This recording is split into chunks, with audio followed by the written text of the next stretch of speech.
And thirdly, it facilitated strong networks, collaborations, partnerships to build professional capacities, not only at the local level, but also with all different types of stakeholders and develop local resources to support urban local bodies and come up with the action planning at the local level. So these were the three broad areas where we worked.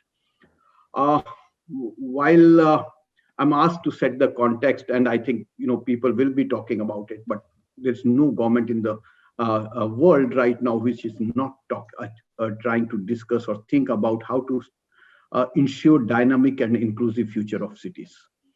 And I think today's discussions and deliberations, we are going to really talk about what are those pathways towards inclusive cities. Uh, I'm really delighted that all of you could join us to identify these approaches, these ways, or these paths which we can take Indian cities more accessible, safe, and inclusive for all. But while I am looking at this webinar, it's a lot of questions which are in my mind, and I thought with such a August gathering, these are some of the, we can mystify some of those questions and make it much more action-oriented rather than the jargon-oriented. So first thing which I will like the August gathering to really deliberate upon, what do we mean by inclusion or inclusive cities? And particularly in Indian context, if I have to look at inclusion and inclusive cities, what does it really mean? Because the word inclusive is becoming very abusive. So how do you make inclusive much more mainstreamed? Second is, we all talk about no one leave behind principle of SDGs. But who is that no one? How do we define that no one? So that's the second area which I would like to be deliberated on. Second is, what are the tools we required to really mainstream inclusive urbanization? We all talk about convergence, coordination, collaboration, but what are those instruments which we can use to converge, coordinate, and collaboration at a local level?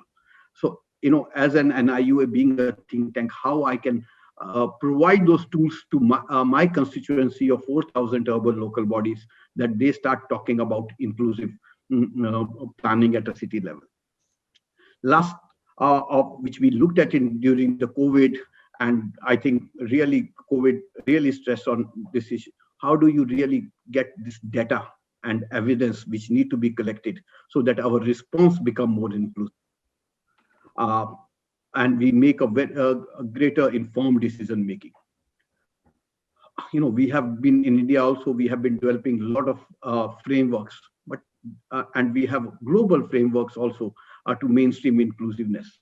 But how realistic and contextual these frameworks need to be designed so that they talk about not only just the inclusion, but at a granular level, what is the social inclusion, spatial inclusion, economic inclusion, and digital inclusion.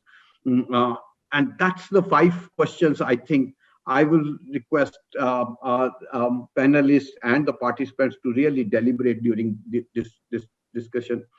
And I'm really fortunate that we had incredible partners who have helped us thinking through last 1.5 years on this agenda of inclusiveness, mainstreaming inclusiveness in the city planning process.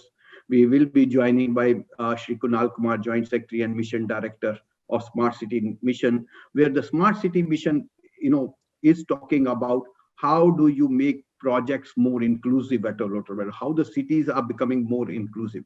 There are different interventions. We just released a report on the 45th celebration on insight reports, different cities, what are the strategies they adopted during the COVID time or other time to become more inclusive. We are joining by Ans Doring from GIZ India. GIZ has been supporting us to really think about and what should be those components and contours of inclusiveness as a think tank of National Institute, and how do we facilitate, come up with those tools, templates, technologies towards inclusiveness. I see a great panel of experts today. We have Abhijit Shankar Ray from World Bank, Mamta Kohli from FCDO, Rushda Majid from BVLF, Sukanya Krishnamurthy from University of Edinburgh, and Kalpana Vishwanath from Safety Pin, who will be deliberating some of these questions which I talked about earlier. I really welcome and thank you all of you to join us and give your knowledge as well as direction for us to strengthen this think tank of Government of India to really start taking bull by horn approach by deliberating and discussing on mainstreaming inclusiveness. I would also like to thank Ajay Suri, my colleague, and Aparna Das, who have been really working last 1 year continuously to really push this agenda within a National Institute of Urban Affairs as well as overall at the policy level at National Institute. So they will be talking about how do we take this work forward. As every institute invent itself, mature, plan to acquire a wide range of skill sets across different spectrum and subject areas. And IUA also last 40 years were working on different projects. The idea of this center approach, which we established last 2 years back, was how do we become more effective organization and fit for purpose organization? How do we really start supporting to the constituency, which is states and cities? What are those key areas they are looking from the think tank? And that is how we started re-looking at our mandate, and we started working on moving away from the projects to program approach. We started looking at just individual capacity building programs to a capacity of ecosystem approach. Instead of just giving a dissemination of knowledge, we are now moving towards knowledge platforms. We are just doing ad hoc partnerships to deliver. We are really looking at partnerships and co-creations. And we are also strengthening our advocacy work. So these are the areas where we are working right now and moving towards new, after 40 years, new leap, which we want to take forward. And Center for Inclusive Cities Center is one of the center which we are working. We have established 5 centers, 3 are operational right now. This Inclusive City Center has been operational, but right now the discussion which will be today when Ajay will really talk about it is what type of aims, objectives, strategies we want to look at it, and we will be happy to have your feedback and then come up with the implementation frameworks over a period of time. As an NIUA, we understand the challenges, and I see the role of center, which I should be saying is promoting multidisciplinary research, coordinating and translating results into a meaningful action programs, strengthening multi-stakeholder dialogues like this one, exploring innovative approaches, norms, standards for integration into given environment, capitalization of good experiences, and collection, analysis, and dissemination of information. So these are the areas where I see a center really playing a role and focusing on issues of inclusiveness within our planning process.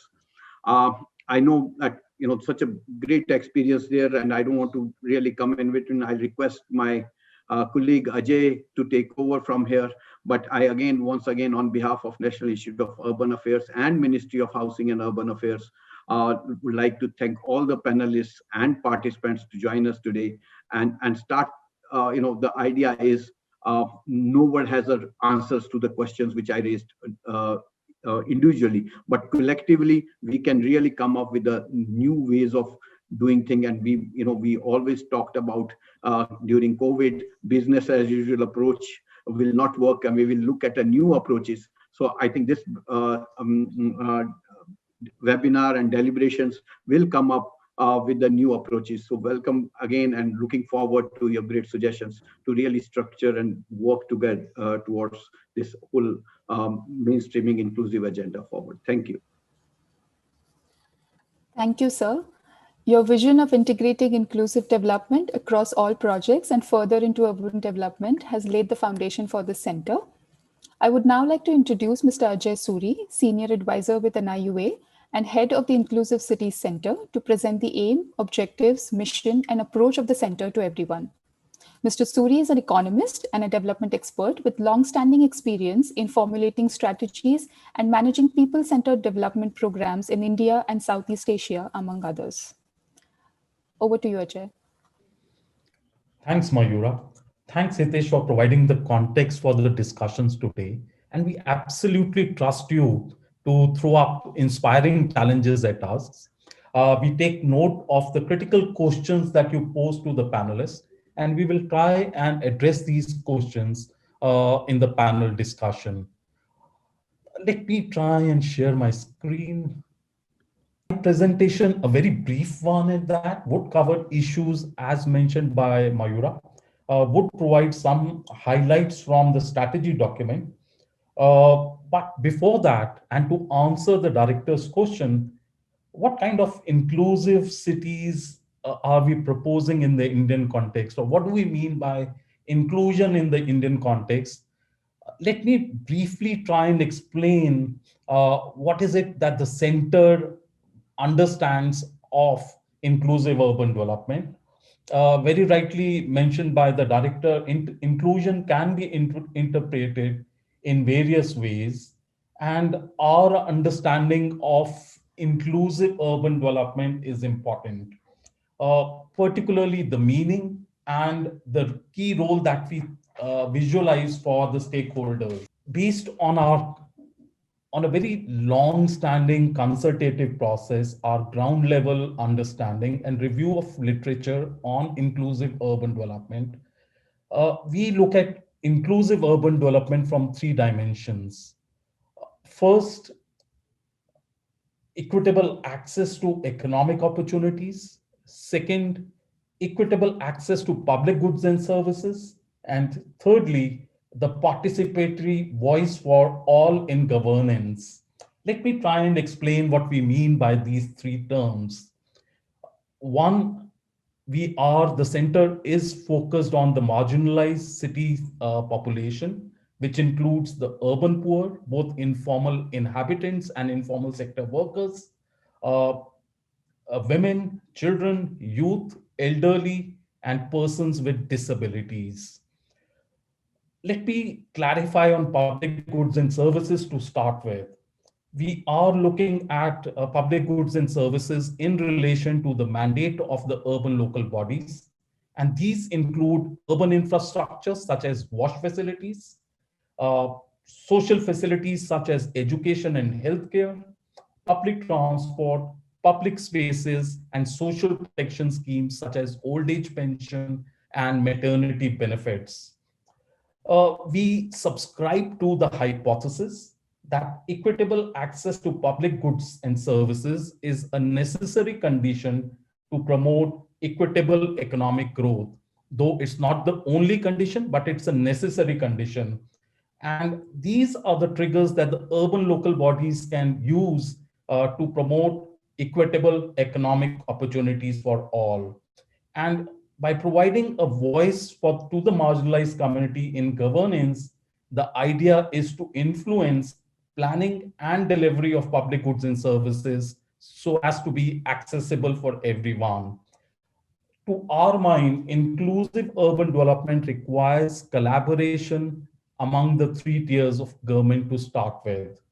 All of us will agree that the urban local bodies take a central stage, and they are responsible for planning and implementing inclusive development programs. But the urban local bodies are to be facilitated by the state governments by clearly defining the legal, policy, and institutional framework for the ULBs, which influence their mandate, finance, and HR policies, all critical to strengthen the urban local bodies. And in this perspective, the national government can play a very critical role of providing policy guidance and investments under urban missions to catalyze a change towards inclusive approach. So this is our understanding of inclusive urban development, and this is what we have used to strategize the center's mission, objectives, and work plan. A one-liner mission of the Inclusive Cities Center, it is to facilitate the cities in evidence-based planning and in investments for inclusive development. And this would be achieved by bridging the knowledge and capacity gaps and by providing necessary policy planning and investment tools, as very appropriately highlighted by the director. The center would aims to support the ULBs to reduce inequities in access to public goods and services, and use this as a trigger to promote equitable local economic development and to improve livability in low-income settlements. The center also, all of us appreciate the limitations in representative participation. And in that perspective, the center aims to improve the participation by all in urban governance, particularly in planning, budgeting, and various stages of the project cycle, right from conceptualization to monitoring and evaluation. We also aim at using indicators and indices based approach to track progress in achieving inclusive development. And to back this up, we aim at developing a very harmonized data platform which could be used by the 3 tiers of government. And lastly, the objective of the Inclusive City Center is to partner with national, sub-regional, regional, and global networks and their think tanks for advocacy, knowledge exchange, and to draw inputs for developing cutting-edge knowledge products and tools for the cities. Moving quickly to the thematic areas, as was mentioned by Mr. Vaidya, the center would focus on 4 forms of inclusion: spatial inclusion, social inclusion, economic inclusion, and digital inclusion.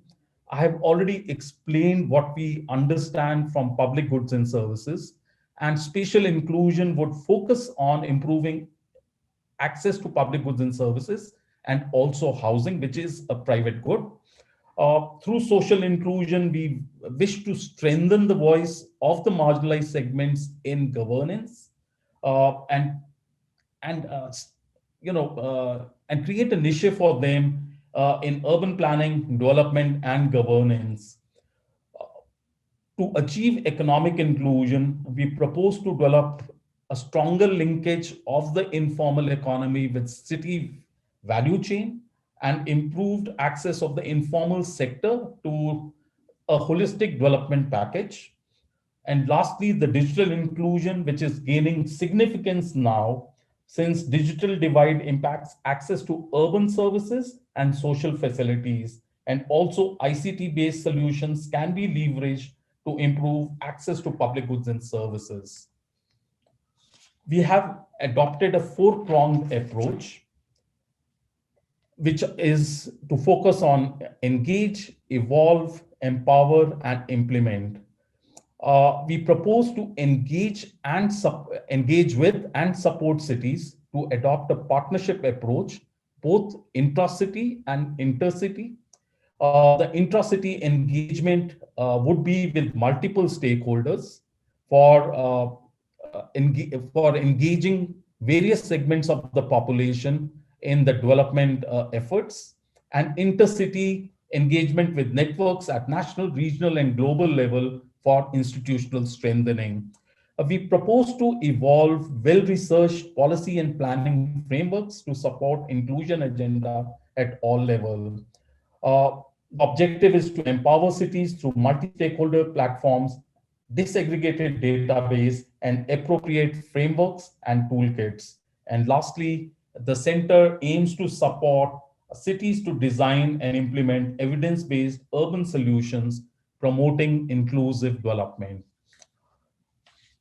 Let me try and outline very quickly the 5 activities that would form the backbone of the Inclusive Cities Center. And these are research and knowledge management, technology and data solutions, technical assistance to cities, capacity building, and communication and advocacy. The center aims to create a knowledge repository and develop curated knowledge products based on ICC activities on grounds and documentation of learnings from good practices. A few key knowledge products were released last week at during the celebrations of the 45th anniversary of NIUA. We also aim at integrating the center with existing knowledge networks. We have recently joined the consortium of development agencies, national and international, and policy think tanks to support cities on issues relating to low-income housing. We are also supporting the network of Indian NGOs working on the issues related to community-led urban development agenda. We wish to, most of our activities would also support cities to adopt and promote technology and data solutions. We would be developing an assessment framework for capturing the inclusiveness in a city, and based on indicators relating to economic, social, spatial, and digital inclusion, we would be developing inclusivity index, which would help to monitor inclusion across cities intertemporally. The technical assistance to cities would be rolled out on demand, targeting specific requests from the cities. Innovations that we wish to bring in, rather than classroom training, we wish to focus on handholding and on-the-job training for project and program staff at the ULB level. And also, we aim at developing self-paced programs on promoting accessibility for the marginalized communities, marginalized segments of the population to the public goods and services. And we are already in the process of developing self-paced programs capturing, which are focused on access of persons with disabilities to city services and the build form. And we're also developing, or we are in the process of planning to develop self-paced programs to capture or to help the ULBs to capture the needs of young children at neighborhood levels when they are planning for delivery of services. Communications and advocacy, the focus would be to host webinars such as this, policy labs, discussion forums, and other public outreach programs to mainstream the agenda of inclusion. As a part of the strategy document, we have also prepared a 5-year work plan, which has been phased out over the next 5 years. In the first phase, we're not being very ambitious, and we are trying to deepen our understanding, and we are trying to appropriately position the center. So, ladies and gentlemen, this in brief is about the NIUA strategy.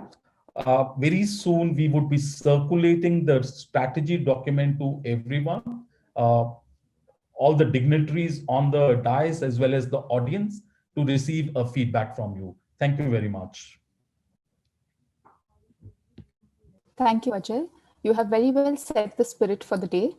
Inclusive development is indeed a cross-cutting principle throughout the city development narrative, and the Inclusive Cities Center is keen to support Indian cities in being built for all. I now invite Ernst Doring, Cluster Coordinator for Sustainable Urban and Industrial Development at GIZ India, to present GIZ's perspective on vision for inclusive development and its partnership with NIUA. A water sector specialist, Ernst's career with GIZ began in 1987 in the water department at the headquarters in Germany.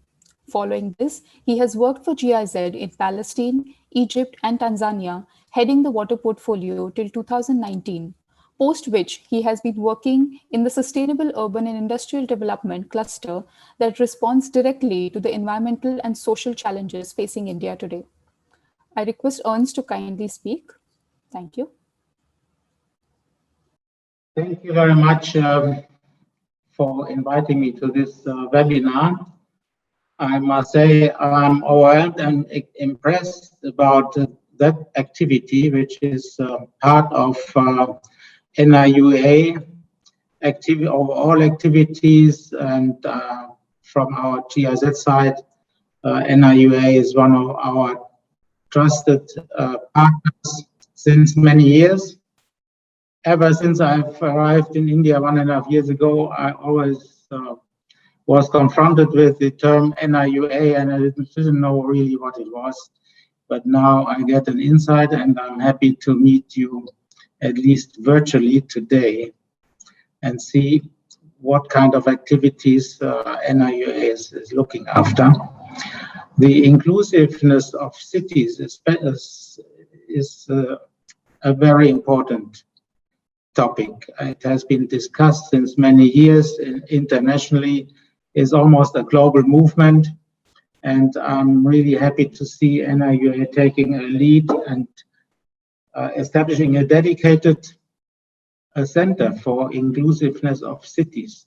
And as a sort of a support structure to local bodies, I think NIUA plays a very important role here. The position of GIZ, of course, is almost very similar to what was presented in the presentation. Of course, we have inclusive activities all over the world, and the theory is always the same, problems are the same, but the solutions have to be localized. And this is why we are also here to support you in implementing this nice strategy that you have been developing over the past year or two. Localizing the solutions, I think that's a challenge that is ahead of you. And there are still more questions than answers, I guess. The challenge also is, how do we reach the urban poor? How do we reach the illiterate? How do we reach the disabled? Many of them are not even literate or can read or write and don't have access to social media or any other media.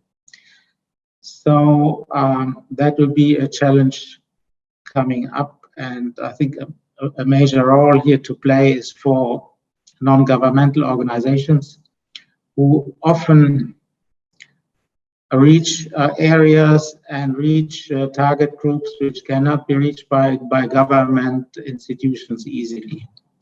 So the involvement of non-governmental organizations, and of course they have to register, they have to be eligible, I think is a key thing to do. Also, I think the local bodies need to be empowered to deal with inclusion professionally, and this empowerment also means they should somehow get the means that they need to do their work in inclusion, which means there should be a budget line for certain activities and inclusive activities and so on. I like the idea of having indicators and then assess local bodies if they're doing, how they're faring in their path towards inclusiveness. And of course, this might even become a challenge, and sort of there should be a budget implication as well.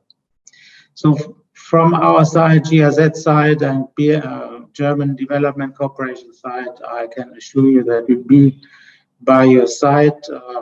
This activity with NIUA is just one activity within our smart urban development, sustainable urban development project, which is mainly taking place in Kochi, Bhubaneswar, and Coimbatore, but also on the national level, Ministry of Housing and NIUA.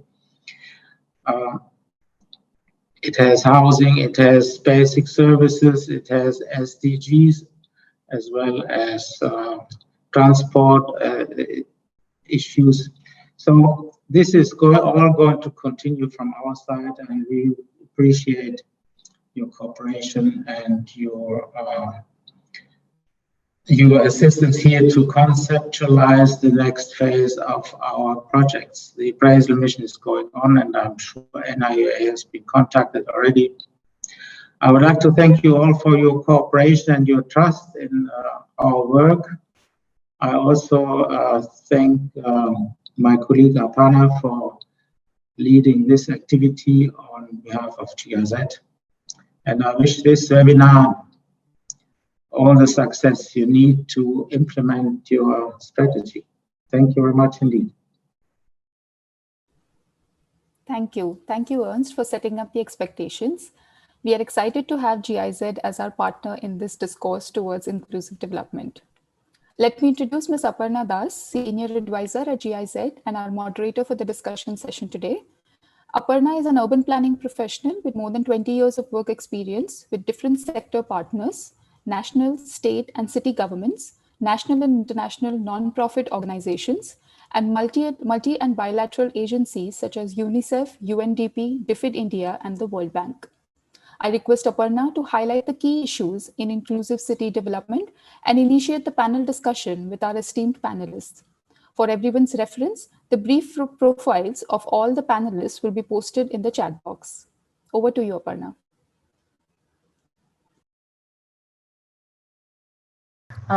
Thanks, Mayura, and I really congratulate Hitesh and his team and Ajay Suri for doing this fabulous work.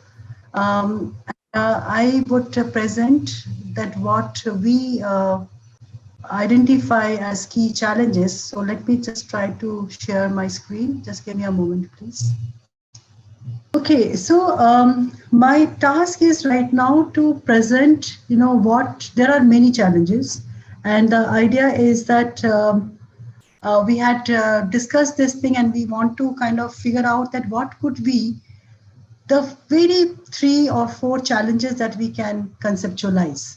So it is not to say that the other items are not challenges, but what is so unique about India's urbanization, and this is what I would be focusing on today. So what is so unique about India's urbanization, and although a bit late, but then we are now all very convinced that urbanization would decide India's future.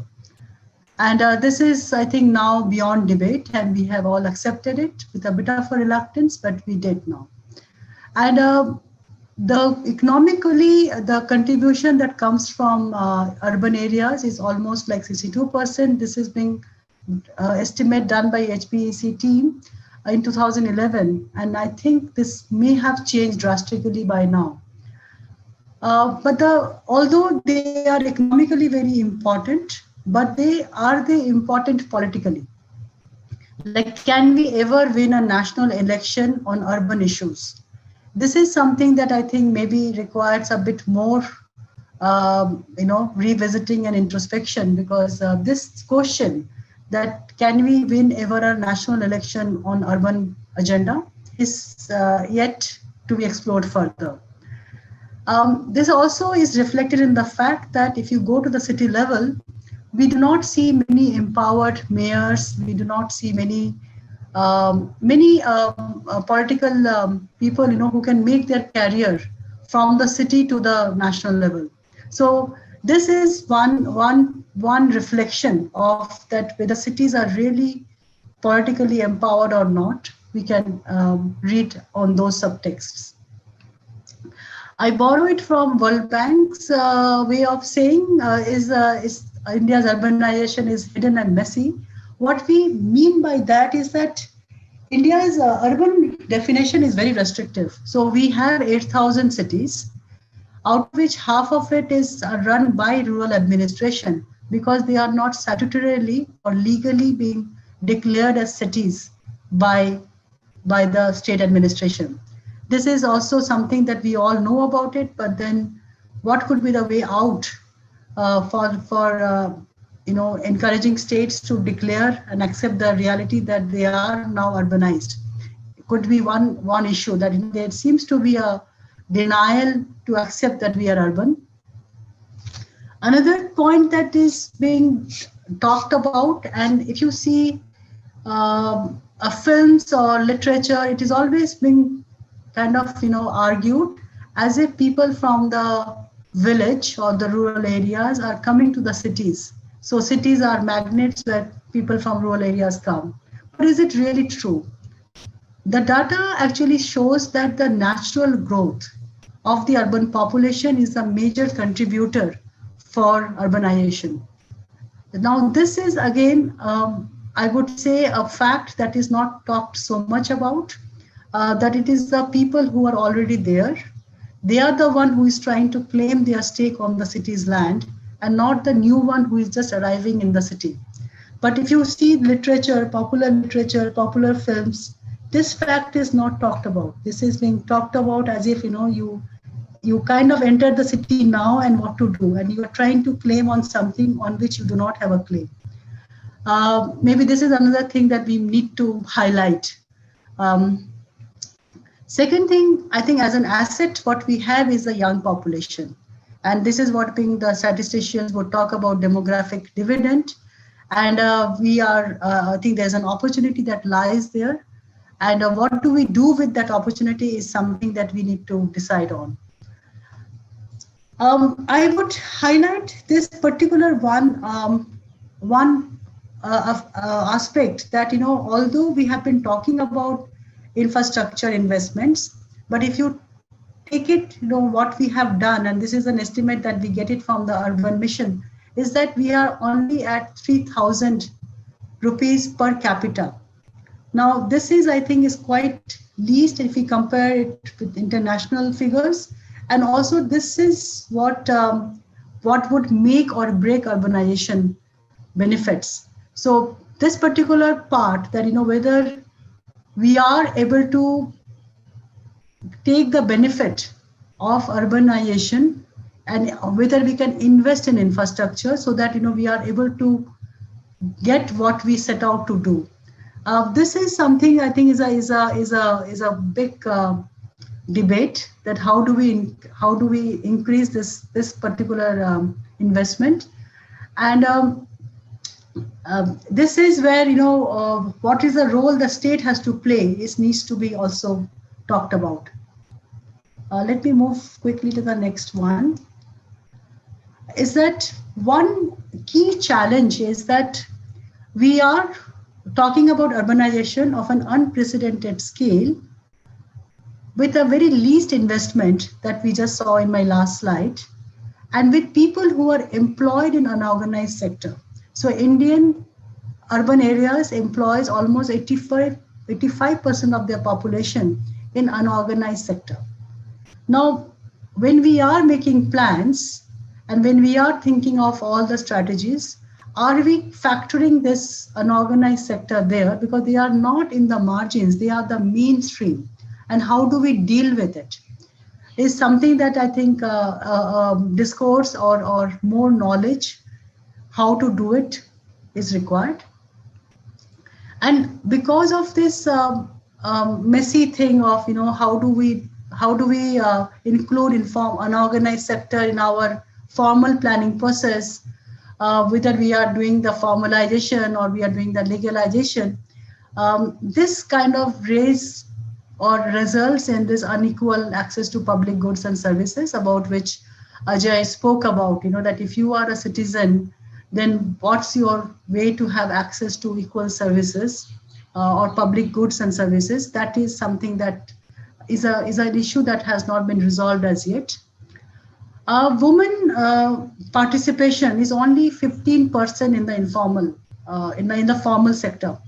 That's another fact I think is a big concern, because if you are 50% of the population and your claim on the formal employment is only 15% in a country like India, is a matter of concern. And most of them are employed in the unorganized sector in a very precarious employment contracts and where they don't have much access to facilities. So this, I think, is also an issue that we need to figure it out. The issue would be whether we are trying to get into a formalization, which is the only way to address these issues, or we can have a trajectory where we reach that formalization or that golden standard in a gradual process, where we can also do this leave no one behind approach. So what is the trajectory we would take is something that we need to talk about. And I put this thing in front of you as a question, that what should be our trajectory? Do we need to formalize, or we can do without formalization, and we can only do urbanization. So that could be one way of dealing with it.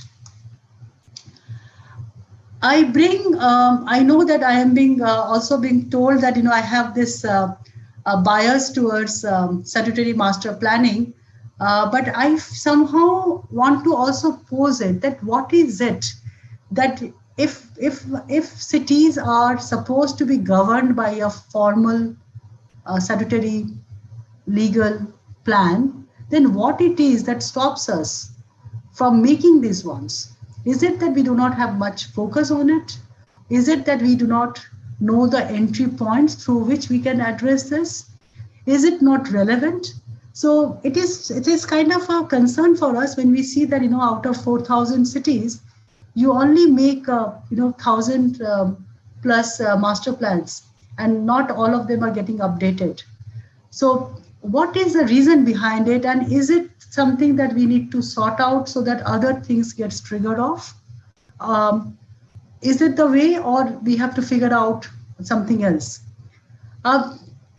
Spatial planning legislations, has not gone through much reforms.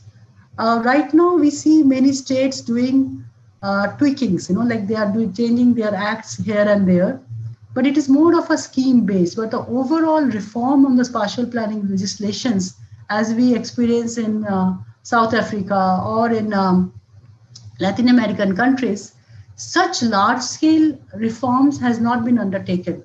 So the word what we categorized as digital inclusion, social inclusion, economic inclusion, and spatial inclusion, I think to an extent public policies have addressed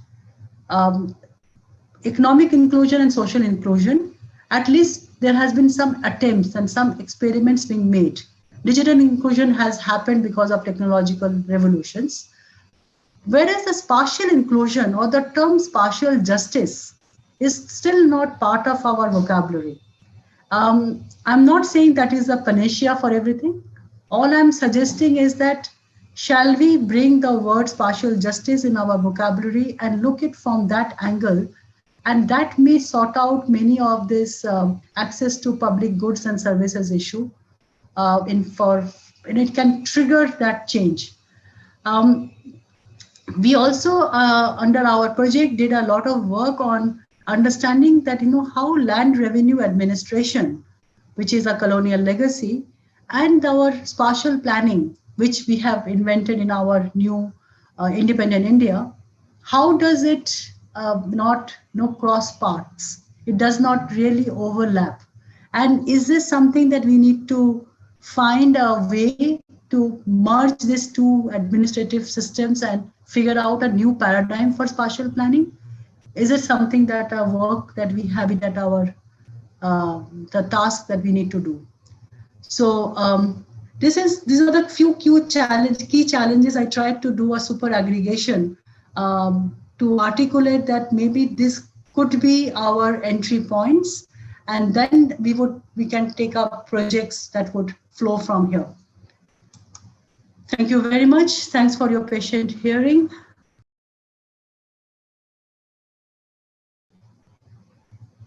I'm very happy that, I'm being trusted with this task of having a conversation with 6 really veterans. I would say they are really people who know a lot on the subject they are working on.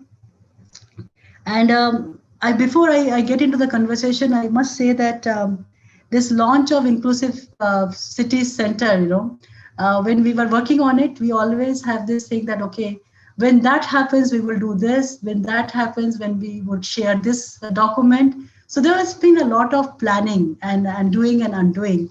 But the best part, when I was really thrilled when Ajay agreed, and Hitesh also agreed, that let's have a, which is very interesting. He says that let's have a structured, free-flowing discussion. It's like fresh frozen food, So structured, free-flowing discussion.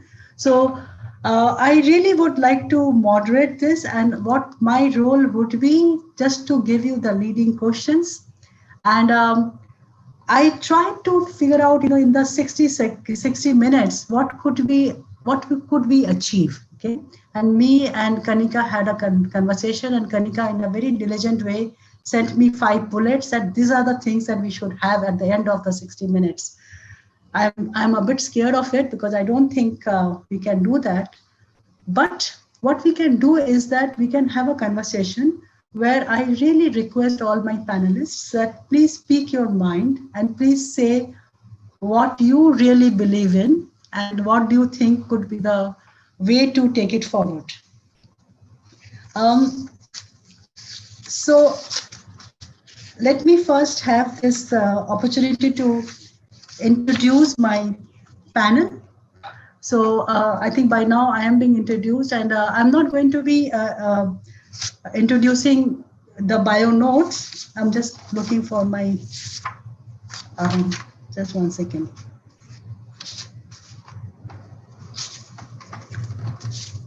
So I am not going to be introducing all of you in detail, but I would just speak your name and your designation, that's it. But I know that you guys are not only the designation that is attached with your name, you are much more than that. So I invite Avijit Shankar without the H, Senior Urban Development Specialist from World Bank. So Avijit, I have to have the discussion on your Shankar. Is it the mutation or is it something that has, because the H should be there. So let me figure that name. And then I'm very happy to have Kalpana Vishwanath with us. Kalpana, can you please switch on your, I don't see you. If you can please switch on your video. I have Rushda Mazid. I can see you there. Welcome, and she is country representative from VVLF. And I have come across your work a lot. And then we have Sukanya Krishnamurthy. Yeah, Kalpana, I can see you now. So Kalpana is CEO and co-founder of Septipin, a social organization. And I also see Sukanya. Sukanya, I don't see you now. I do not know why. So we have Sukanya with us, who is a Chancellor Fellow and Senior Lecturer in University of Edinburgh. And then lastly, we have Mamta Kohli with us, and she is the Senior Social Development Office Advisor, Foreign Commonwealth and Development Office. I would like all of you to have your go on, then we can have at least the pleasure of looking at each other while we speak virtually. So Mamta, are you there? No, you are not. Okay, I think Mamta would then request Mamta to switch on your video. Okay, so the way I have structured the discussion is that we would have 2 rounds of discussion. The first one would be more conceptual and the second one is more practice oriented. And in the first one, may I have the pleasure of talking to then Avijit, Kalpana. And in the second, we would take the questions to Mamta and Sukanya and Rushda. Yeah. And after these 2 rounds, I have a common question, which is you have to reflect in or you have to respond in 1 minute. So that's the kind of a fencing condition. So you have only 60 seconds to to respond to that last question. And, so let me begin with Avijit. So Avijit, this has been, I think, you are also an urban planner. This has been our to be and not to be, like we make this partial planning, which is a formal, statutory, and there has been a strong belief in making that salutary document. And then we go to the city, what we find that most of the people, like almost 85% of the people are informally employed in unorganized sector. And many of the people, like almost 30 to 40% people are making claims on cities in an informal manner through ambiguous land tenure and through other social contract negotiations. In a condition like that, what do you think for India? In India, what could be the way the urban planning paradigm would unfold? Do you think we are on the right track, or do you think that we need to make some mid-course corrections? Knowing fully well that this partial planning regime that we have inherited is a colonial legacy. It is not that we have kind of not a homegrown solution. So, if you can please explain, share your experiences from the world or your present experiences to how much do you believe in this processes, and if we have to make some changes, what are the changes that we need to make? Over to you, Vijay. Thank you so much, Aparna, and thank you to Hitesh and Ajay for having me here. It's a pleasure to be here as part of the panel. I think Hitesh and Ajay, and you also alluded to this, that the need for an inclusive, safe, resilient, sustainable city. This is the SDG 11. There is a wide recognition, there is commitment, but how we go about it is a challenge. And it's not just a challenge in India, it's a challenge globally. And cities have tried to do a number of things, and I hope the learnings from those cities can filter in and can be used when we look at it in India. And I'm really looking forward to engaging with the Inclusive Cities Center as it continues its work, trying to find a solution. So the question that you posed to me is basically on whether a new paradigm shift is required or not. Personally, I think a paradigm shift is required when it comes to statutory, the approach that we take in terms of master planning, say. But a completely new paradigm shift won't work until unless the underlying foundations are there.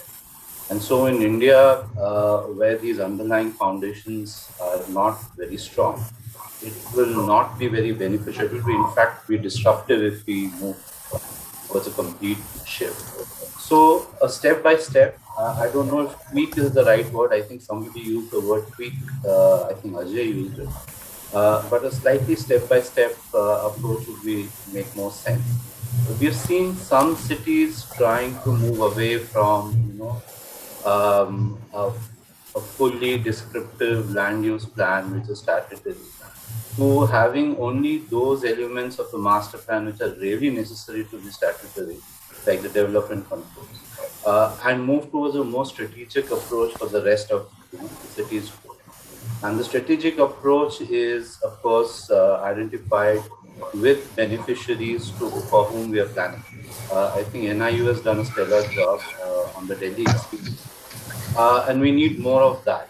We need to create the space for that. There is no one city which alone can shift the entire paradigm for India. We need a few cities to come in and start creating that space. So it has to be, if you may like to call it, a mass effort. So that's on the first question that you posed.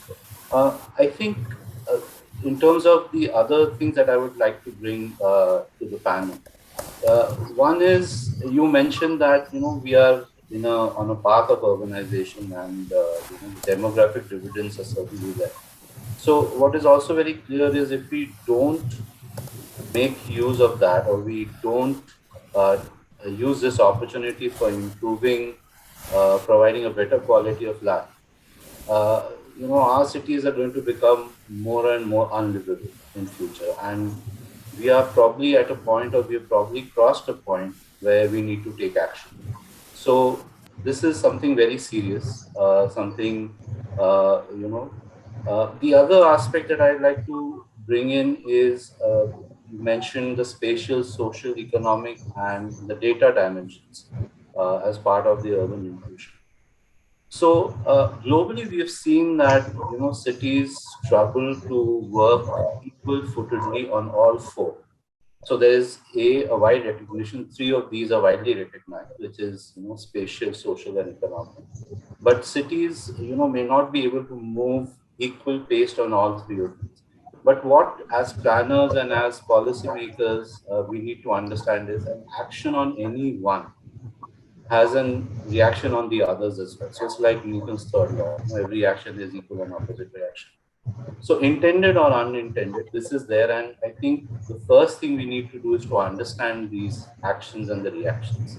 And then based on the city context, see which ones the city is most ready to take on board in terms of moving away from the old paradigms and reinforce the other two as well. Now, again, in terms of the global learning, we've seen this happen in Central Asia, in Latin America. We've seen that the focus often is on the spatial lens alone, especially when we are down at the city level. The focus is more on land, housing, basic services, and mobility. And this alone does not work. I mean, you all have spoken about the other two areas, but there are three cross-cutting areas which I think the bank as a whole tries to now push for when we work on these subjects. The first is investing in data, which of course Ajay mentioned, which has to be there. But there where most cities struggle is the how part. This is not an easy thing to do, and it will be good to hear from the other panelists if they have any experiences to share. The second is, we tend to take a very curative, rather we tend to take a, an ex post approach. So we recognize the problem and then we try to solve it, rather than trying to take a curative approach, which is to understand that the city is going to grow. There are 5 million people coming into urban areas every month globally, right? So certainly the cities are going to grow, and therefore we need to plan for cities which are much, much larger, or need to adjust the densities in a much different way and plan for that rather than be reactive. And the third is, of course, capacity building, which again, NIUA and the inclusive city center hopefully will be able to take up forward. I also wanted to take half a minute, if you permit, to share some learnings at the project level in one of my projects that we're doing. The project basically focuses on public affordable housing delivery, and we thought let's try and sensitize our partnering state government and the local government and the implementing agencies on taking a more inclusive design and implementation approach. Of course, engagement with the communities, with the beneficiaries for planning and so on and so forth, during implementation and during development. Now, there were three challenges I think I want to share. The first challenge is capacity, and it's not capacity from the implementation perspective, but it's capacity from on the basic understanding of the rules and regulations already provide for. Right? When we have local agencies or state agencies planning, we found that they were not interpreting the existing rules, regulations. They were overseeing, NBC code, for example, which looks at inclusiveness quite strongly, completely. And the thing is, the planning authorities who give approvals, they weren't even realizing that this is happening. So that's the first challenge, which is sensitization. The second is the costing, because the moment we started talking to the government said, well, we're talking of increasing affordability of housing, but you're going to increase the cost. We did a simple exercise based on, of course, a very detailed study, which basically said that we're going to probably end up increasing about 2 to 3.25% of the plinth area size. If you're looking at a neighborhood level, if you're looking at planning more inclusively. And also in terms of treatment of the green areas, in terms of treatment of the open areas, in terms of ensuring that these are fit for use by children from safety perspective, by the differently abled and so on. There's a certain cost. And this became one of the biggest sticking issues. So the way we got out of that discussion with the government is that there will be additional costs incurred. We have to recognize that, right? We, of course, need to plan to ensure that these additional costs are managed to the best possible extent. But these costs to the end beneficiary, which are house owners or house renters, can be offset by savings that we achieve through, say, improved mobility or improved access to health and education infrastructure, right? And therefore, we go back to the same thing, that these three pillars need to move in parallel to each other. They impact each other. So that's all I want to say for now in the first round. Back to you. Yeah, thanks. Thanks, Abhijit, because there are many corollary questions that would come with it. But because once we start doing it, who does it? What would be the capacity? What are the questions they would be asking? What are the exchanges that one has? I think there's a lot to do on this aspect. And this is where the focus should be. Let me move on to Kalpana. And what we understand is that that cities are basically a function of built and or unbuilt spaces, and public spaces are one of the main unbuilt spaces that we have. And sometimes I was reading in this, in the European context, they were saying that it is not the built spaces that steers the morphology of a city, but the public spaces. They are the one who kind of, which kind of, makes cities morphology and the kind of cities that you would get as a result. I know and I'm aware of Kalpana's work, and I know that she is working a lot on this, claiming the public space by women. But Kalpana, for today's discussion, I just want to ask you a bit provocative question that, whenever we do these discussions, it's always that women are supposed to be claiming on the public when they have a purpose for it. This kind of a question does not come for when it is about, men. But, the moment you say a woman, it has to be either for economic reasons or for livelihood, or even if you have to go to a park, you have to take your children there. So you have a purpose that is defined for your being in a public space. So I'm just wondering that, with these long years of work that you have, what do you think about, women claiming their stake on a public space where they don't have a purpose? It's only for the leisure or for loitering purposes. So what is your take on that? And have we arrived at stage? Can we say that that is one of the indicator for inclusiveness, that it is not only limited by the economic reasons or having a purpose for it? So your views on that.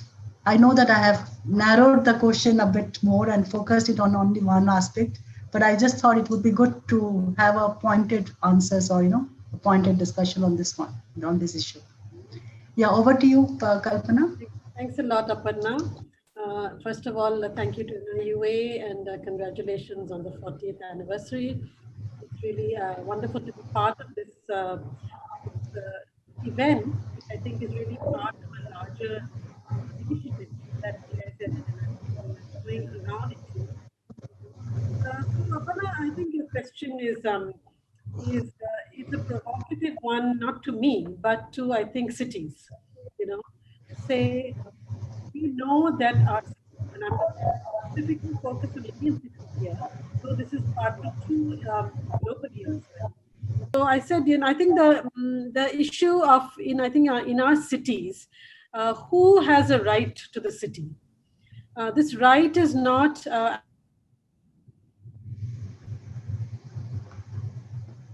because when we talk of citizenship in the city, I think the issue is also about when we talk about women specifically, we know that there are three broad areas by which they are often discriminated against in cities.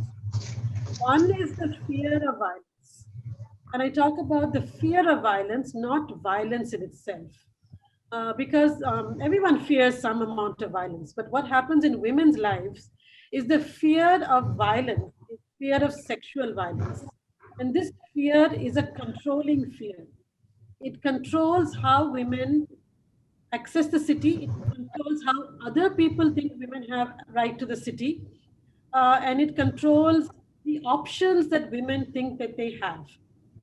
So certainly the option of leisure or loitering is often foreclosed for women in cities. The second issue, I think, is the one of a larger patriarchal ideology of shame, honor, good. We've seen enough examples in our Indian cities where, say, initiatives by the police to address sexual violence or sexual harassment in public spaces has in fact led to moral policing of women's sexuality in public spaces. So the tremendous fear of women's sexuality and the patriarchal control based on that. And the third one, which COVID has really highlighted, I think, in the past year and a half, is the work of care. See, our cities are designed around economic livelihood. And the work of care is seen as something that will automatically get done. There is very little policy attention to assisting the work of care. In that, I include from marketing and shopping to looking after children, to looking after elderly, to going to schools, to everything. The entire gamut of work. There is an interesting work from ILO and others to show that, you know, in India, I think women, spend almost 10 times the amount of time that men spend on the work of care. If we take these three broad sort of framing things around the way that women are able to access public space, leisure and loitering don't even enter the reality or the lexicon or the vision of a city. So at the most today, vision of a city can say we should have it inclusive. And inclusive is again, you know, to bring about women, children, elderly, disabled. And I would like to put on the table here that I have a bit of a problem when put along with these categories. I think there is a difference in the way that women are excluded, and that is a lot of it is an ideological exclusion linked to fear, patriarchy, and the work of care. It is nothing in their body which actually excludes them from these public from cities. I'm not talking about public spaces. So when we talk about you know, loitering or pleasure, what it is doing, it is challenging all these three elements. One, it is saying that despite the fear of violence, we will go out and enjoy public. And that's a very powerful statement. And there have been some extremely interesting examples in South Asia around this. One is a movement in India which was called Meet to Sleep, where women in groups, in solo, in pairs, on a certain day, went on over a weekend, went to public parks and put down a sheet or whatever and lay down and slept or read a book in public space. Now, this is a very transgressive act because this is not done. You don't find women in Indian cities lying down in a park. So I think, you know, just a challenge like that. Another one is actually in Pakistan. There is a group of young women called Girls at Dhabas. Now, dhabas are against in public spaces where women, you rarely see women except in families or other configurations. And these young women have sort of made it a kind of a point to say, let's go and hang out in dhabas. So the idea of loitering, the idea of hanging out becomes this thing. So one is you're challenging the idea of that fear will prevent you from accessing public spaces. And I think I want to make one more point on this one, namely that whenever there is an incidence of violence, the response is to tell women to be careful and to protect yourself and therefore stay indoors. And as a complete aside, we know indoors is also not safe for women, but I'm not even going there now. When we tell women to stay in public spaces, in private spaces, what we're doing is further emptying public spaces of women, of the female. And in the work that we have done in Safety Pin and many others, what we have found is one of the major elements that makes public spaces safe is the presence of women. Actually, even men feel it is a more public, safer place when there are women.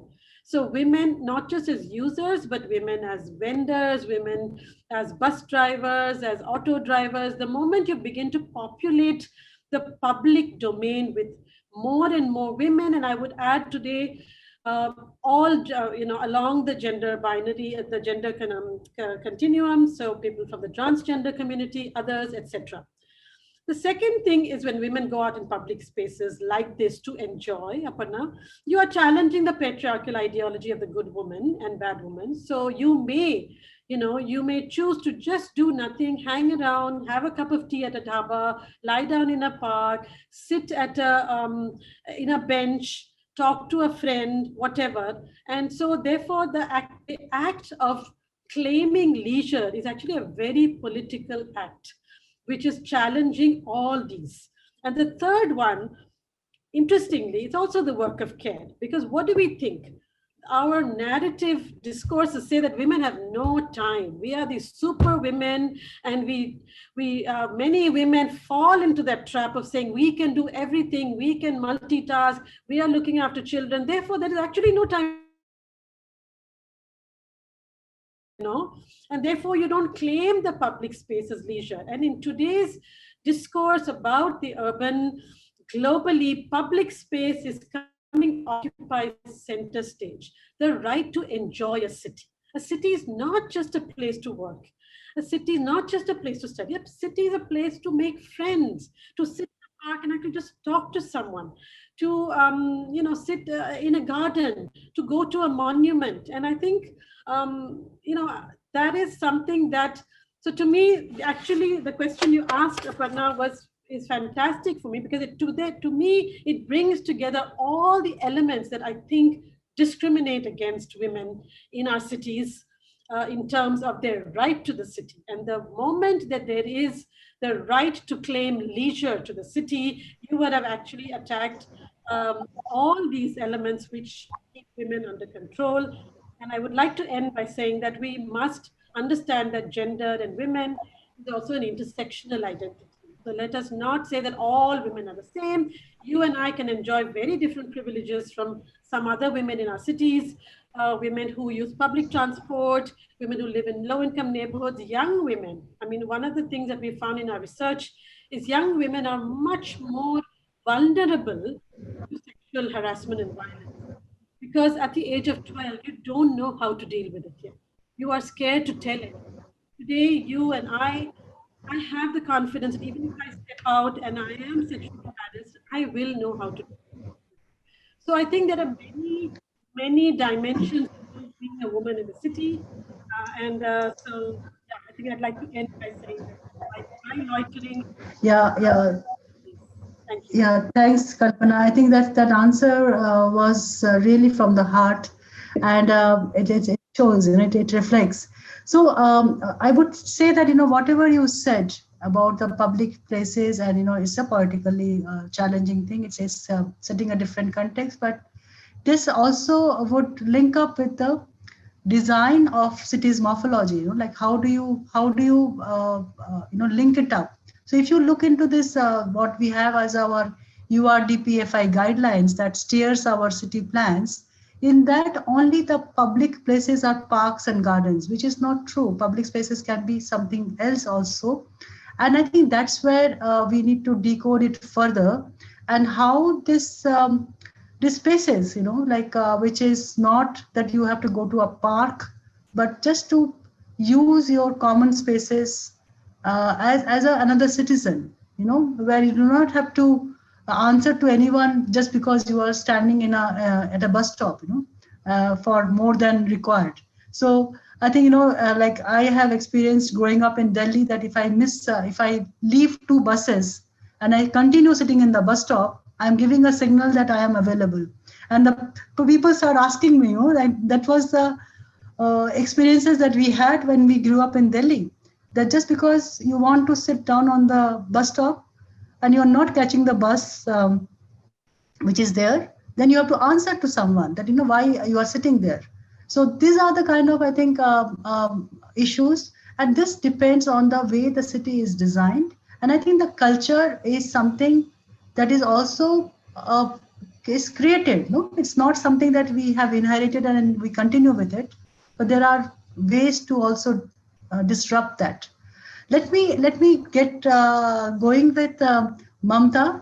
And Mamta, I have been following your work through your NIUA's work that you have been doing, and this is a very interesting thing that how do we it's okay that we get into this disability part, and we found that the work participation of disabled or say differently abled people is quite low, and then there are so many varieties of being differently abled. Now my question to you is that how does one create data structure for capturing those kind of details when you have so much of variety, and how do you how do you capture this information? And if you do not capture it properly, then maybe the public policy that one is coming up with is not addressing everyone's need. So I would like to get into a bit more detail about what do you think that one is the data missing and that's the reason we are not able to do it, or is it the granular data missing and we are not able to address everyone's need, or is it possible for us if you have the right intent, and then how as a spatial planner and an architect we are supposed to be responding to it? Because I think the most of the focus goes to this the wheelchair users, whereas the other ones are being ignored. Other kinds of differently able people are being ignored. Do you agree with me, or what is your response to this? Thanks, Aparna. I'm going to keep my video off because the network is really playing up. So yeah, first, thanks to NIUA and congratulations for setting up the center. It's been something that we've been discussing, debating. Before I come to this aspect of disability, Aparna, I just wanted to continue what Kalpana was saying and couldn't agree more with the fear perception and how it sort of determines the life choices, especially for young girls. And we did a very small but very interesting survey led by girls on the city on COVID and this thing. And apart from the issues that Kalpana mentioned, 3 other areas where they really felt the biases. One was, of course, around the digital access, very, very limited, even though they were in cities. The other was around pressure to get married earlier, and we've seen that in rural, urban, a lot of child labor, a lot of child marriages happening. And final was around mental stress. Again, so those are the issues that perhaps we don't even have sufficient public policy around. So to come back to this issue of disability, yes, I agree, data is important. And India has, since the last act was passed, act was revised in 2016, has added more categories to disability. So we probably don't have that level of granular data on where, how many disabled were, and so on.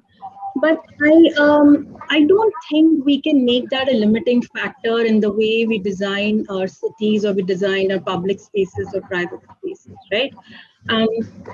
You are at the very fundamental, you're required by law to do it. And the entire principle of your spatial justice is around, distributing land and services in a way that works for everyone, right? So yes, you don't need to have all the answers in place before you start acting on them. It has to be a parallel process. And my fear is that if we just limit it to data and concepts, and we don't practice many of these things, we will not be able to demonstrate that kind of evidence. We won't be able to tell people, look, it's easy, it's difficult, this is the cost, this is the capacity, these are the skill sets you need, these are some of the things you need to fix. So I think we need to unpack it and make it less challenging and more doable. And it is doable. I mean, our work does indicate that it's doable. Work out the cost benefit analysis and so on.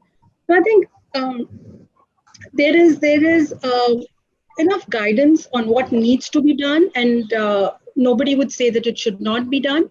But like I was saying, the fundamental point is that we have to at least start somewhere, make these changes, make our urban planning more inclusive, and get that accessibility lens in place. I think the other, and very similar to what Kalpana was talking about, making people visible. We don't see people with disabilities around, and therefore we do not plan for them. They're not on your mindset at all when you're looking at it. So it is making, so one park in one city is not something we should celebrate. It sets an example, but how can we make sure that every park provides for those kind of facilities? I think some of a very good effort, a couple of initiatives come to mind, where Big Bazaar did those days, and they did not just do it from a physical disability perspective. They also did quiet days for people with autism. So there are solutions. If there's intent, you can come up with solutions and practices that work. And these are simple things to do. It's not very technical or very problematic. I think the other thing that COVID really showed was access to services, especially for people with disability, whether it was the app or whether it was the access to rations and so on and so forth. So again, how do you make sure that your digital tech platforms are designed in a way that everybody can use them, but are also designed in a way that they automatically are generating enough data and insights to tell you where people are and how they can be reached, right? And my final point would be that, we can do it all. And the one reason we wanted to work on this with NIUA was to bring the slogan of the disability movement is nothing about us without us. So really engage and learn, because solutions will come from there. You and I would probably not be able to, we're not that expert. So my this thing would be that have accessibility, inclusion as a lens, come up with practical advice on what needs to be done. Even if we start with one word, I think that will be an achievement. Make it visible. Whatever we do in any of the forums, let's just have different kinds of people. I mean, on a forum, it doesn't have to be a conversation about disability when we can call someone, from the sector. Final point would be consult, connect. And I do think, I disagree with Kalpana a little bit here that yes, women's, drivers of women's exclusion are very different from, people with disability, people with scheduled castes and so on. But at the end of the day, when you're looking at it from a city's perspective, from the other side, a city is being built once. How do we make sure that there are a certain core infrastructure services in place where it's child friendly, it's safe, it works for everyone. So yeah, that's it for me, Aparna. Thank you. Thanks, Mamta. I think what you said is that it's not that data is a limiting factor. So you get going and do not wait for that every data is in place and then only we take decisions. I think that's a very very valid and a very practical way of approaching it. And this is also a good lesson for the spatial planners, because the way we are also trained that we are waiting for all the data to be together and then only we take an action. And we really try hard to break away from that limitation. Let me now move to Rushda and Sukanya. So both of you are working with young population. And as we discussed previously that, we have this big demographic dividend that we can use it for in our favor, and it can also boomerang if you are not able to give them what this young energy is looking for, and if you are not able to cater to their needs, it can also boomerang in different ways, and that would be really sad.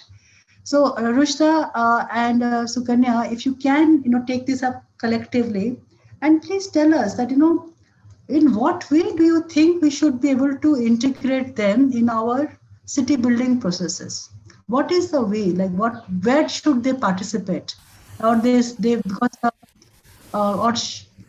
political voting thing is only one way of empowering, but that's not the end in itself, no? Like that's just one of the things. But where do you think that they can participate in city building processes? And what are the other avenues where they can engage? And from your work experience, if you can also give few examples. So Rushta, you go first and then Sukanya, or whatever you decide. Maybe just for the purpose of this discussion, I can focus very narrowly on young children and their families, which is the work that we do. And Sukanya, maybe you can touch upon young people and other age groups.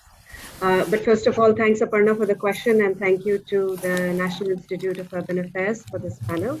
And of course, congratulations to everyone on the Inclusive City Center. We are very excited to be able to work with NIUA under the goals of the center. For those of us who don't know the Bernard Van Leer Foundation, just a quick introduction that we are an independent foundation.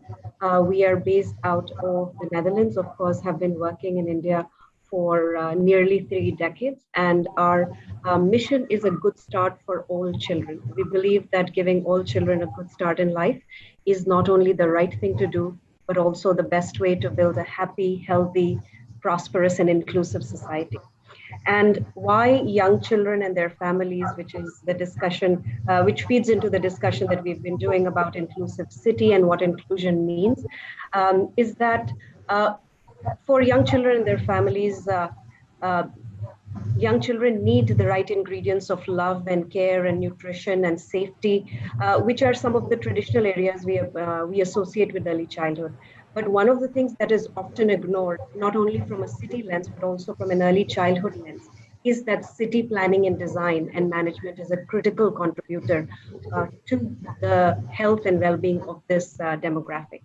And therefore, for children to fully develop, they need on a regular basis access to greenery, access to safe and secure environments. And not only children, and this of course leads to a discussion also on childcare and women and who are the primary caregivers. And in most cases, it is women. And therefore, when you're thinking of young children, you're also thinking of their families, in particular, in our context, women who are often the primary caregivers. So can we shift this lens from thinking about building cities that usually work for able-bodied young men, but also think about cities, city planning and design where we can include the needs of the youngest residents and of course the people that care for them.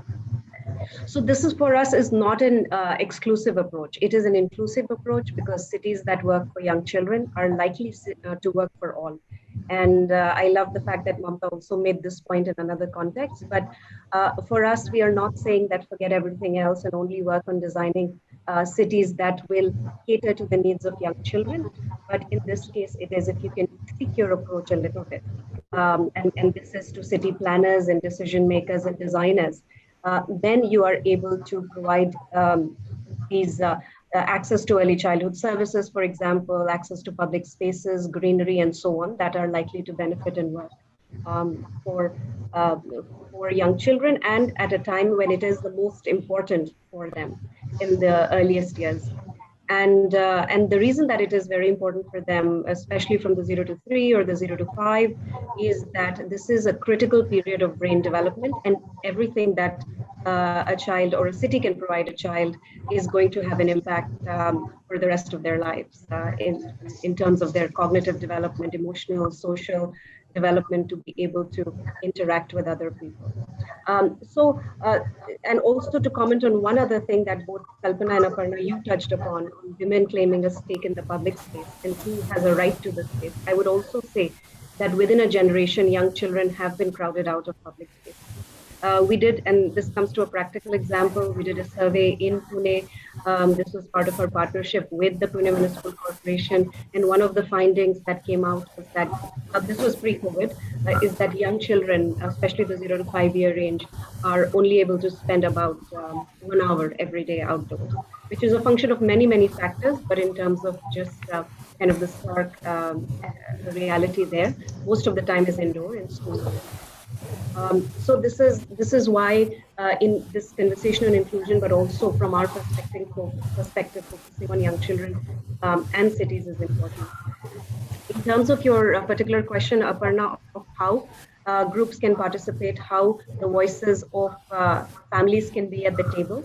Of course, active participation at all levels is critical, but I think we need to have these active conversations, or at least we do this through our work with city planners, decision makers, engineers, architects, because they're all important stakeholders.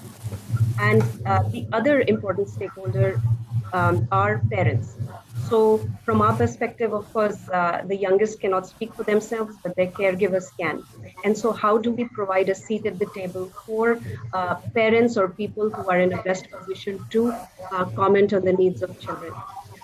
One of the things that we are discussing here is also about the demographic dividend, and that we have a huge population that is quite young, and how do we harness that? In some of the practical ways in which we've done it in our own cities, and when I say own cities, meaning the partnerships that we have with different cities, is through learning by doing. And in terms of, for instance, we run a lot of trials for particular interventions that we would want to do. And when I say we, it is the municipality in collaboration with us and technical partners and other stakeholders. But we really involve the young population in these tactical or temporary interventions for them to become aware and become really engaged in these issues that affect their own neighborhood. And that we found has been quite interesting. We've got interest from youth groups, from schools, from Anganwadi centers and teachers and different groups, and not to mention the communities where these interventions are. Because there are downsides to it, and we are all learning, but this is just one example. So I could talk more, but I will hand over to you, Sukanya, and maybe please. Thank you, Rushda. Thank you, Aparna, for the question, and congratulations to the entire team on setting this up. Ajay, this just sounds like a wonderful opportunity for us to work together. So I'm going to just, take Rushda's points and run with that a little bit. So the kind of work, my research focuses predominantly on young children and families and their caregivers. So what Rushda touched upon was really key, because that's the kind of work we've been doing. And what you're doing is working at the ward level and with Anganwadi centers, so that there's potential to really create impact on the ground and awareness on the ground, right? I mean, those are practical tools that we can possibly use going forward. It's not an easy task by any stretch of the word. Participation is this idealistic word that gets used and sometimes abused to a certain extent as well. While it is utopian and we should be aspiring to it, we should also be very practical and incremental, which has come up a few times in the discussion so far, in terms of how do we achieve this going forward. So what we have done is worked with Anganwadi centers. The ICDS system in India is just an amazing system that can be harnessed further to really create that impact and work with people who are on the ground, because as experts, we get to come in and leave, but there are people who are really on the ground doing this work, and for whom these tools become quite key going forward. So the question becomes not just how do we get people onto this, engaging with these topics, but arming people, so capacity building at the local level, whether it's ICDS, whether it's Anganwadi workers, whether it's with any form of school teachers. How do we get them to engage with these topics? So we've done those kinds of things, but what comes up and what keeps repeating itself is this idea of how do you access public spaces and equitable access to both space and services. And that's a difficult goal to achieve in some ways. While it looks very easy on paper, I think getting buy-in from multiple levels, from multiple scale levels, from multiple stakeholders means that we have to start somewhere, and that can potentially start through education. It can start through training professionals from the scratch level, maybe from school, to build awareness that these things are happening around them, and how do we do it. So there's different ways to do it, and one of the ones that we have done through my work with BVLF, again pre-COVID, this feels like a dream. I don't know whether we'd ever be able to do work like this again. Was to really map. It was a very simple exercise of mapping one family's journey from a slum settlement to access a park that was, I would say, 25 minutes in a regular speed. But again, when you're walking with a 3-year-old, that 25 minutes was a 45-minute walk, and the journey that they took to it, just to kind of showcase these everyday challenges that people have and to access basic services. So how do we go about making sure that they are represented and visualizing this representation in a way that it is accessible for various levels of people engaging in this topic, right? It's not just us as policymakers and academics engaging in it, but there's a whole range of other people. So kind of developing a language that goes beyond words like participation and incremental development, and makes the language accessible to work with different populations and with different abilities. And I'm glad Mamta brought that up, because they're not represented at all sometimes in these discussions. So how do we bring that up? And this idea of public space that keeps coming up, I think it starts at your front door, if not inside your front door. And how do you make that, from that point onwards, how do you get space to be accessible? It's not just about a park, it's not just about a pavement, but it's about that threshold.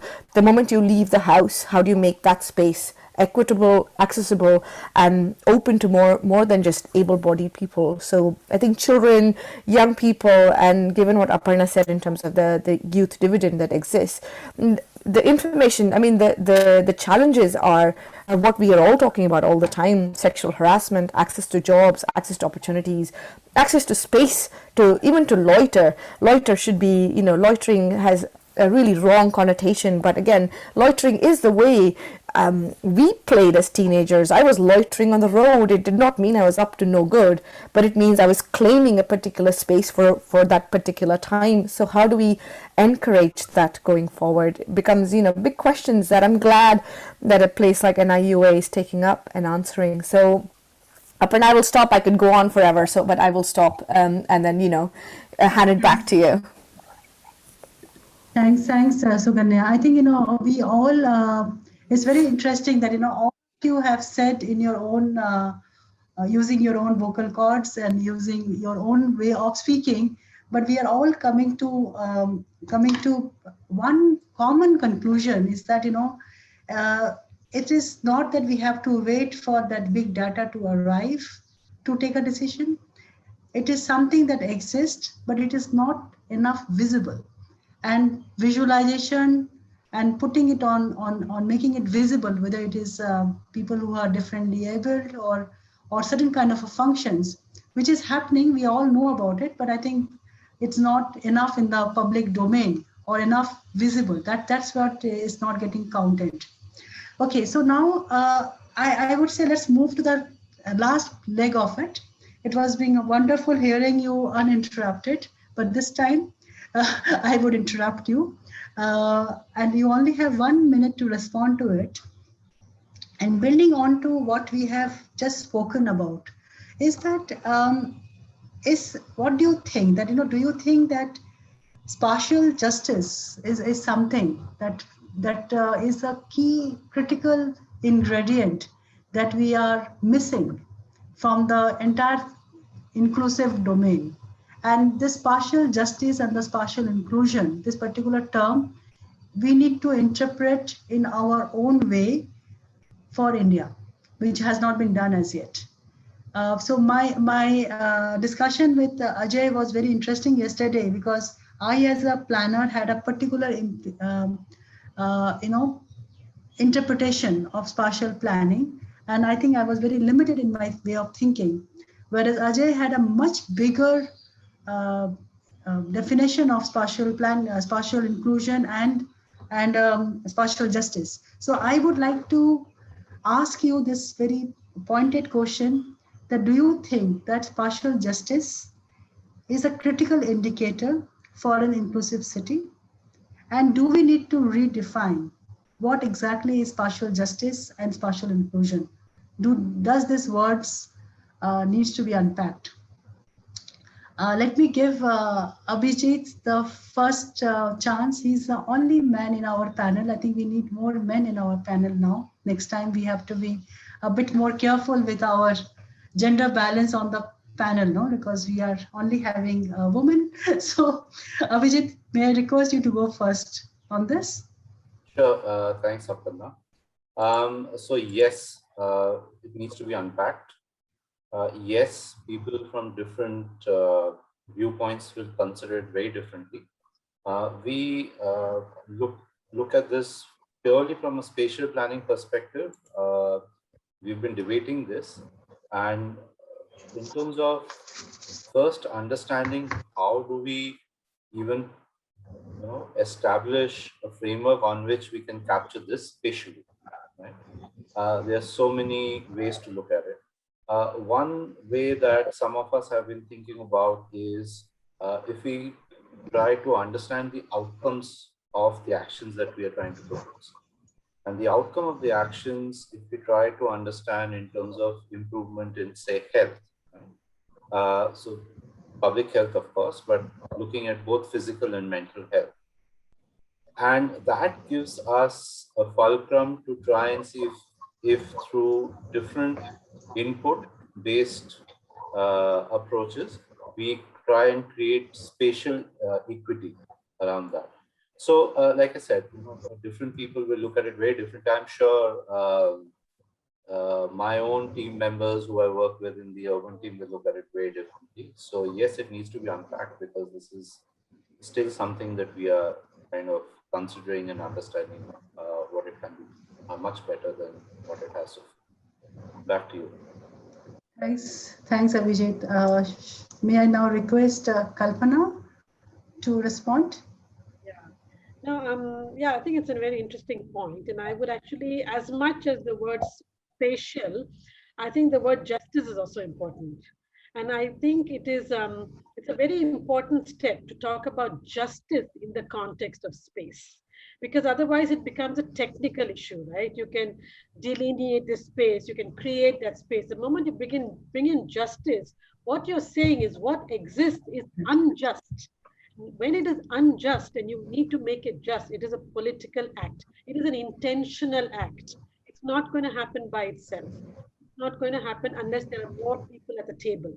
The diversity at the table, whether it's all the constituencies that are spoken about in this panel, more constituencies. There in India, we have caste discriminations, we have class discriminations, we have, migrants, we have so many other axes.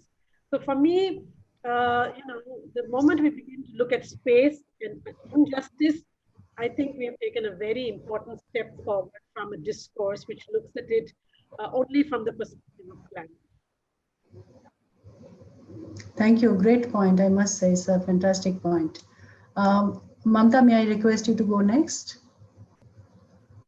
Yeah, thanks, Aparna. So yeah, interesting point. And I think it should open up space for others to lead the urban planning process and not just planners. I think obviously it requires a lot of political will to make the kind of changes that we're talking about. And I think that's a role that NIUA and all of us in our respective institutions and the work we do and the partners we have, we should continue to do. The other is about making allocations, budgets, resources. And I think there have been some very, very good examples of how spaces have been used in an interesting way. Rahigiri was one. The public festivals that Delhi government used to do was another. But my big worry is that, we introduce a new term, which everybody interprets differently, and then we spend a lot of time just unpacking it, while at the same time, we all are pretty clear that what needs to be done, so somewhere draw a balance between defining a new narrative and making sure that it links with whatever is happening on the ground and continues to drive some of these things forward. Yeah. And as I keep saying, practical advice and guidance. Let's do stuff on the ground. Yeah, thanks, Mamta. I think there would be always practice and theory. And the idea is that, how do you build theories from practice, and theories are not created in isolation. So I am a firm believer on this, that, we need practice, but we also need to theorize it. Otherwise, there is a disconnect between, what actually gets interpreted. So only practice or only theory may not work, but building theories based you have on to have a practice. policy practice loop, Aparna. I mean, your policy has to be implementable, and then the practice insights need to inform the policy. So it's a constant process, right? And we've seen that in India, mostly policies, but the implementation. Yeah, thanks, Mamta. So maybe we can move to Rushda now. Rushda, with you. I will just point out that it was a leading question, and of course I have no choice but to say yes. For sure, spatial justice is a critical ingredient. It is missing, and it's time to, following up on Mamta's point, not necessarily to redefine it, but to at least ensure that in practice, the concept or the principle behind it is integrated in the work that we do, all of us that are doing it. So to more actively think about it. From our perspective, of course, the spaces that work for young children and their families tend to become places that work for everyone. There is a famous quote by the former mayor of Bogota that says that children are an indicator species. If you're able to build a successful city for children, we will have a successful city for all people. And the other piece is the work that we do through our initiative called Urban 95, where if you could see a city from the height of 95 centimeters, which is the height of a healthy 3-year-old child, what would you do differently? And this is a question for decision makers, planners, engineers, architects, but of course, every single person in a city. And again, from our perspective, places and spaces that work for young children are places for all. And we believe that this is the best way to make cities, spaces inclusive, safe, resilient, and sustainable, if you think about them from the perspective of its youngest users. Thank you. Thank you. So Kanya, please. So I think I'm going to combine justice with rights. Because there's a lot of conversation around rights-based approaches to access spaces and access cities. So I think it's not just about justice, spatial justice, but it's also about the right of every individual, able-bodied or differently abled, to access particular spaces without having to think twice about it. So how do we make sure that the rights discourse of everybody who wants to occupy a space is respected? And how do you bring that together by achieving justice? So maybe a way to achieve justice is to look at the rights-based approaches to have a bigger discussion on the dialogue between them, which is happening, which can happen theoretically, but again, what Mamta pointed out in terms of the policy practice loop, we are far from it. So how do we make sure we start developing tools and methodologies to support that transition? Great. I think this conversation now brings us back to one, I think, all of you have really responded in a way that, we can figure out few common threads. And this idea about having evidence-based planning, and then, this conceptualization of rights and justice kind of a discussion. I really feel that we need to we need to have much deeper conversations on this, because India does not agree to the rights to the city concept. Because in 2016, when we were talking and making this UN Habitat document, at that time the government of India said that no, we would take care of our citizens, but the right to the city is not the domain where we want to get into. And is that discussion still valid for us? Shall we talk about it, or we should not talk about it? Is something that also is a question that should India take up that right to the city kind of approach, because we are right now not in that domain at all.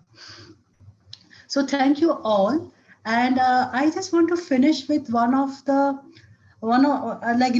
I listen to this kind of discussions, one story that kind of crosses my mind. I'm quite sure that you guys must be also knowing about it, but let me, at the risk of repeating, just narrate this about, whenever I see this evidence-based planning and our way of doing it, what about the unintended outcomes? Like, all of us have a very right intention of doing things, and we are planning as a planner or as a city manager. But what do we do when we also, what is a tool to think about the unintended outcomes? I give you a story on this, that in the colonial times, Delhi was having this problem of cobras, the cobra snake. So there was a cobra was being a threat to life. So the the local body decided that if you bring a cobra, and you would get a reward for it. You will get a bounty for it. Because that was declared, people started rearing cobras. So the cobra population went high. And every day people used to come and get this reward. The municipal or the local body got fed up. They said, nothing doing, we will not pay you any further. So all the cobras which was fetching money now became useless, valueless. So they put the cobras on the street then, because they don't have any value. So then city is flooded with more number of cobras. So the intention was correct, that if you catch a cobra and bring it to us and you kill it, you get a bounty for that as a reward. But human beings are human beings, and they have their own way of interpreting. So my idea of sharing this story is just to figure out that, are we also have some tools to understand that whether we are taking the when we say evidence-based, evidence is not a sacrosanct tool. No, it's not a neutral. It is also constructed. Who is making this evidence? How it is made? What is the database for it? So I think those discourses also needs to be then built in, because without that, it seems that data is a very neutral stuff, and interpretations are very neutral, and we are the do-gooders who are going to be doing the interpretation. So maybe that diversity in formulating public policies also. So what you require maybe here is also a place where people can converse, can express their agreement, disagreement, and have a dialogue. I think which India is quite good at. No, we are known as argumentative Indians. So maybe that is something. With that note, I would like to finish and hand it over to Maurya, that please create that space to have dialogues, to have disagreements, agreements, yes, but also to have disagreements. And that, I think, would push us to better and allow us to go a higher level of professionalism. So I am very sure that under Hitesh's and Ajay's leadership,